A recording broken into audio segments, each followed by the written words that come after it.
మెట్లు నేర్చిన చిలక ఉసుకో అంటే డిస్కో అవుతున్నట్టు అలా ఉంది ఇది. ఎందుకు నోటీస్ పంపించావు? ఎందుకు పంపానో కోరేడు నాకు రాసిచ్చిన మీ నాయన చెప్పలేదా? రాయడానికి ఆయన ఎవరు, రాయించుకోవడానికి నువ్వెవడివి? అది నా తాత సొత్తు. తాత సొత్తు మనవడికి మాత్రమే దక్కుతుందని చెప్పలేదా మీ లాయరు? అంటే సెక్షన్ 136 ప్రకారం. లాయరు, నల్ల కోటేసుకున్న వాడికి నాలుక చాలా అవసరం. దాన్ని ఉంచుకో, తెంచుకోకు. సాంబా, నువ్వు ఎక్కడున్నావో మర్చిపోయి మాట్లాడుతున్నావు. నువ్వు వచ్చిన ఊరు నాది, నువ్వు ఉన్న ఇల్లు నాది, నువ్వు కూర్చున్న కుర్చీ నాది, నీ చుట్టూ ఉన్న బలగం నాది. ఇవన్నీ ఉన్న ఈ సీమ నాది. నేను తలుచుకుంటే నీది అనుకుంటున్న నీ ఊళ్ళో, నీ ఇంట్లో, నీ జనం మధ్య నువ్వు కూర్చున్న నీ కుర్చీ కిందే నిన్ను నీ వాళ్ళని కప్పెట్టేస్తా.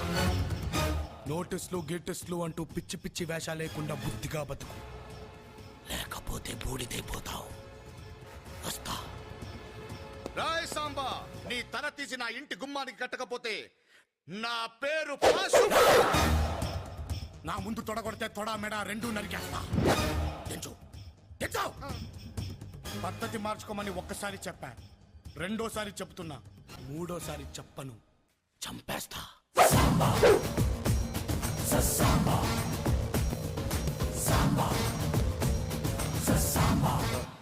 చావుని చాలా దగ్గరగా చూసినట్టుంది కదండి.